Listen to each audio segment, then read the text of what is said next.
Okay. So, 'Alice in Borderland'. 'Alice in Borderland' నెట్‌ఫ్లిక్స్‌లో ఉండే ఒక షో అనమాట. 2 సీజన్స్ ఉన్నాయి. అండ్ 2 సీజన్స్ తోటి స్టోరీ కంప్లీట్ అయిపోయింది. బట్ సెకండ్ సీజన్ లాస్ట్‌లో ఒక చిన్న టీజ్ అయితే ఉంది. దాని గురించి వీడియోలో డీటెయిల్‌గా మాట్లాడతాను. బట్ దీని గురించి సడెన్‌గా ఎందుకు మాట్లాడుతున్నావు బ్రో? యానిమే కాదు కదా! అని మీరు అనుకోవచ్చు. ఎందుకు మాట్లాడుతున్నా అంటే, ఇది ఒక లైవ్ యాక్షన్ సీరీస్. యెస్. దేనికి? మన మాంగాకి. So, yes. 'Alice in Borderland' అనేది 2010లో వచ్చిన మాకు మాంగా అండ్ అది చూసుకుంటే టోటల్ 6 ఇయర్స్ అయితే రన్ అయిందనమాట. టోటల్ 18 వాల్యూమ్స్ తోటి. అండ్ ఆ 18 వాల్యూమ్స్ తోటి స్టోరీ కూడా ఎండ్ అయిపోయింది. అండ్ దానికి అడాప్టేషన్‌గానే మీకు ఈ లైవ్ యాక్షన్ సీరీస్ అయితే వచ్చింది నెట్‌ఫ్లిక్స్‌లో ఉన్నది. అండ్ అది చూసుకుంటే టోటల్ 2 సీజన్స్ ఉంటాయి. అండ్ 2 సీజన్స్ తోటి మాంగా స్టోరీ కంప్లీట్ అయిపోయింది. మీరు వింటుంది నిజమే. సో, 'ఎలిస్ ఇన్ బోర్డర్‌ల్యాండ్' చూసిన వాళ్ళందరూ అంటారు. బట్ లాస్ట్‌లో ఒక చిన్న టీజ్ ఉంది కదా బ్రో! జోకర్‌ది. సో, అదేంటని చెప్పి దాని గురించి కూడా తర్వాత మాట్లాడుకుందాం. బట్ ఇప్పుడు మీకెందుకు చెప్తున్నానంటే, సో, ఫస్ట్ కొన్ని డీటెయిల్స్ ఇచ్చేసి తర్వాత మ్యాటర్‌లోకెళ్దాం. So, 'Alice in Borderland' live action series చూసుకుంటే టోటల్ 2 సీజన్స్. 2 సీజన్స్ తోటి మాంగా స్టోరీ ఎండ్ అయిపోయింది. అండ్ బై ద వే ఈ మాంగాకి ప్రమోషనల్ కంటెంట్‌గా ఒక 3 యానిమే ఎపిసోడ్స్ కూడా రిలీజ్ అయ్యాయి. అండ్ అవి కూడా చూసుకుంటే బానే ఉంటాయి. సో, చూడాలనుకుంటే అవి కూడా చెక్ చేయండి. బట్ సజెస్ట్ లైవ్ యాక్షన్ చూసేయండి. ఎందుకంటే live action high level. I mean చెప్తున్నాను. నేను స్పెషల్‌గా దీని మీద ఒక వీడియో చేస్తానంటే అర్థం చేసుకోండి. This is the best manga or anime live action of all time. ఎందుకంటే నేను 'బోరుడోని' చూసాను అండ్ ఐల్ సే దీని తర్వాత ఏదైనా ఆ లెవెల్‌లో నాకు నిల్చుంటుందంటే ఆబ్వియస్‌లీ అది చూసుకుంటే 'Rurouni Kenshin'. So, 'Rurouni Kenshin' live action చూసి ఉండకపోవచ్చు. అది చూసుకుంటే మూవీస్ కింద రిలీజ్ అయింది కొన్ని మూవీస్‌గా.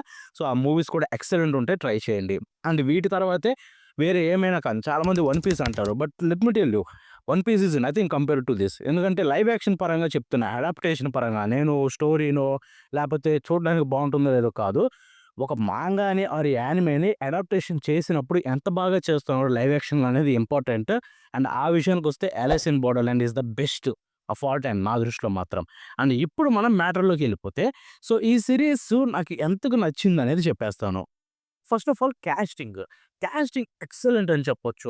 బికాస్ నేను కంపేర్ చేద్దామని చెప్పి మాంగా కూడా చదివాను. మీరు వింటుంది నిజమే. బికాస్ ఐ థింక్ బ్రో నువ్వు మాంగా, యానిమే చదవలేదు కాబట్టి నీకు నచ్చిందేమో. 'వన్ పీస్' లాగే అది కూడా చదువుంటే 'వన్ పీస్' లైవ్ యాక్షన్ కూడా నీకు అంటే 'వన్ పీస్' చదవకపోయుంటే 'వన్ పీస్' లైవ్ యాక్షన్ కూడా అలాగే నచ్చేదేమో అని మీరు అనొచ్చు. బట్ ఇక్కడ చూసుకుంటే నేను మాంగా కూడా చదివాను. And let me tell you వాళ్ళు ఎంత బాగా హ్యాండిల్ చేశారంటే ఈ స్టోరీని అక్కడ దాన్ని డైరెక్ట్ చేసిన పర్సన్ కావచ్చు, దీన్ని లైవ్ యాక్షన్ తీసుకొని రావాలనుకున్న పర్సన్ కావచ్చు, తను ఈ సీరీస్‌ని ఎంత లవ్ చేస్తాడో మనకి ఈజీగా అర్థమైపోతుంది. And next thing as I said actors. Man! Wow! I mean Japanese actors play చేస్తున్నారని చెప్తే 'అలిస్ ఇన్ బోర్డర్‌ల్యాండ్' చూద్దామా వద్దా అనుకున్నా. Because so many live actions ఉన్నాయి జపనీస్ వాళ్ళు చేసినవి. అండ్ అవి చూసుకుంటే అసలు బాగోను కూడా బాగోవు. చూడాలనిపించదు. సో, ఆ మైండ్ సెట్ తోటి ఇది కూడా వద్దనుకున్నా. But let me tell you నా మైండ్ మొత్తం మారిపోయింది ఒక్క ఎపిసోడ్ చూసిన తర్వాతే. అండ్ ఎస్పెషల్లీ సీజన్ 2లో వచ్చే క్యారెక్టర్సు అండ్ వాటిని ప్లే చేసిన యాక్టర్స్‌కి కుడోస్ చెప్పేసుకోవాలి. చించి పడేశారు. Especially game masters. సో, ఓవరాల్‌గా ఒక్క విషయం చెప్పాలంటే యాక్టర్స్ ప్రతి ఒక్కరు ఐ మీన్ లిటరల్ చెప్తున్నాను. Every actor did a great job. And నన్నడిగితే మాత్రం కంప్లీట్ సాటిస్ఫై అయితే చేస్తారు. ఇక ఆ తర్వాత దీని టేకింగ్. ఎక్సలెంట్ టేకింగ్ అని చెప్పుకోవచ్చు. ఎందుకంటే నేను బడ్జెట్ గురించి ఇష్యూస్ ఉంటాయేమో జపనీస్ షోకి అనుకున్న పని అక్కడైతే అవి లేవనమాట. అసలు ఫ్రమ్ ద స్టార్ట్ నుంచి ఎండ్ వరకు ప్రొడక్షన్ వాల్యూస్ ఎంత బాగున్నాయో దానికి తగ్గట్టుగా అయితే ఎక్సలెంట్‌గా అయితే చూపించారని చెప్పుకోవచ్చు షోని చూసుకుంటే. విజువల్స్ వైస్‌గా కావచ్చు, దీని పేసింగ్ వైస్‌గా కావచ్చు, స్టోరీ టెల్లింగ్ కావచ్చు. సో, ఎవ్రీథింగ్ చాలా అంటే చాలా బాగా హ్యాండిల్ చేశారని చెప్పుకోవచ్చు. ఎస్పెషల్లీ నాకు పర్సనల్‌గా అయితే గనక సీజన్ 2 చాలా నచ్చింది. సో మెనీ పీపుల్ సీజన్ 1 కొంచెం బెటర్ అంటారు. But I like season 2. ఎందుకంటే సీజన్ 2 ఫ్రమ్ ద స్టార్ట్ నుంచి ఎండ్ వరకు కూడా ఎంతో ఎంగేజింగ్‌గా ఉంటుంది. At the same time characters తోటి బాగా ఇన్వాల్వ్ అవుతామనమాట. ఏవి స్టోరీలో ఉండే మెయిన్ క్యారెక్టర్స్ తోటి. And at the same time game masters. Man! Oh man! Game masters వచ్చిన తర్వాత షో బోరింగ్ అవుతుందేమో అనుకున్నాం. సీజన్ 2లోని ఫస్ట్ ఎపిసోడ్ చూసి. బట్ వాళ్ళొచ్చిన తర్వాత ఇంకొక లెవెల్‌కైతే ఎళ్ళిపోయింది ఇది చూసిన తర్వాత. అండ్ ఆ ఎండింగ్ చూసుకుంటే వావ్! లిటరల్లీ చింపేశారు. అసలు ఐ మీన్ మాంగా క్రియేట్ చేసిన పర్సన్‌కి హ్యాట్స్ ఆఫ్ చెప్పుకోవాలి. సో, అంత బాగా రాసాడంటే మన మైండ్‌కి క్వెషన్ పెడతాడనమాట. లైక్ మీరెలా ఆలోచిస్తున్నారు? సో, మీ ఆలోచించే విధానం ఎలా ఉంటుంది? అండ్ ఈ ఎండింగ్‌ని ఎలా తీసుకుంటారన్నట్టుగా సో, డిఫరెంట్‌గా అనుకుంటారు కొంతమంది చూపించిన దాన్నే. బట్ ఐ థింక్ నాకైతే మ్యాటర్ అయితే అర్థమైపోయింది. And let me tell you one of the best experience కలిగించింది ఎండ్‌కొచ్చిన తర్వాత. ఎందుకంటే మోస్ట్ ఆఫ్ ది థింగ్స్ అయితే ఎండింగ్ కొంచెం డిసప్పాయింట్ అవుతున్నాం. బట్ ఇది చూసుకుంటే అలా కాదు. ఎండ్ అయితే మంచి వర్త్ ఎండ్ అయితే నాకనిపించింది. ఎక్కడ కూడా డ్రాప్ అవ్వలేదు. ఇక ఆ తర్వాత ఇప్పుడు లాస్ట్ మ్యాటర్ ఏంటి? సో, ఇప్పుడు అక్కడితోటి స్టోరీ ఎండ్ అయిపోయిందన్నావు కదా బ్రో!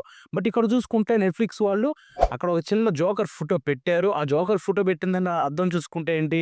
నెక్స్ట్ సీజన్ వస్తుందని కదా అని చెప్పి. అండ్ మేబీ రావచ్చు. ఎందుకంటే వాళ్ళు దీన్ని కంటిన్యూ చేయాలనుకుంటున్నారేమో! వాళ్ళ దగ్గర ఇంకా ఐడియా ఉందేమో! ఇన్‌ఫాక్ట్ క్రియేటర్ దగ్గర ఐడియా ఉండుండొచ్చు అని చెప్పుండొచ్చు. లేకపోతే ఈ షోని క్రియేట్ చేసిన వాళ్ళు ఏదైతే నెట్‌ఫ్లిక్స్ లైవ్ యాక్షన్ క్రియేట్ చేసిన వాళ్ళున్నారో వాళ్ళ దగ్గర ఐడియా ఉందేమో నెక్స్ట్ ఎలా కంటిన్యూ చేయొచ్చు అని చెప్పి. సో, దానికోసమని ప్లాన్ చేస్తున్నారేమో ఆర్ ఎల్స్ ఇంకా ఏదైనా తీసుకొస్తారేమో మన కొత్త స్టఫ్ ఉంటేమో వెయిట్ చేయాలి. ఎందుకంటే సీజన్ 3 వస్తుంది కాబట్టి సో, దాని గురించి చాలా అంటే చాలా హైప్ ఉందనమాట. లైక్ వాళ్ళు ఏం ప్లాన్ చేస్తున్నారు? ఇప్పటివరకంటే ఒక మాంగా చదివిన ఐడియా ఉంది కాబట్టి ఏం జరుగుతుందో మనకు తెలుస్తుంది. బట్ ఇప్పుడు చూసుకుంటే మాంగాలో స్టఫ్ లేనిది కొత్తగా మనకేదో చూపిస్తారు కాబట్టి 'ఎలైస్ ఇన్ బోర్డర్‌లాండ్' సీజన్ 3 మీద ఆల్మోస్ట్ ప్రతి ఒక్కరికి చాలా అంటే చాలా హైప్ పెరిగిపోయింది. ఎస్పెషల్లీ మన ఇండియాలో అయితే దీని క్రేజ్ హై లెవెల్‌లో ఉందనమాట. సో, చూద్దాం. నేను కూడా చాలా ఈగర్‌గా వెయిట్ చేస్తున్నా. వాళ్ళు ఏం చూపించాలనుకుంటున్నారో నెక్స్ట్ సీజన్‌లో చూసుకుంటే. సో, ఓవరాల్‌గా ఒకటే చెప్తున్నాను. ఫ్రమ్ ద స్టార్ట్‌లో చెప్పాను. ఇప్పుడు చెప్తున్నాను ఏంటంటే 'Alice in Borderland' is the best live action adaptation. So, ఖచ్చితంగా వెళ్లి చూసేయండి. మీకు కూడా ఖచ్చితంగా నచ్చుతుంది. And that's it for today. మన నెక్స్ట్ షో కలుద్దాం. వెయిట్. తెలుగు డబ్ అడుగుతారు నాకు తెలుసు. తెలుగు డబ్ లేదు. కాబట్టి ఇద్దరిలో చూస్తే చూడండి. And that's it. మనం నెక్స్ట్ షో కలుద్దాం.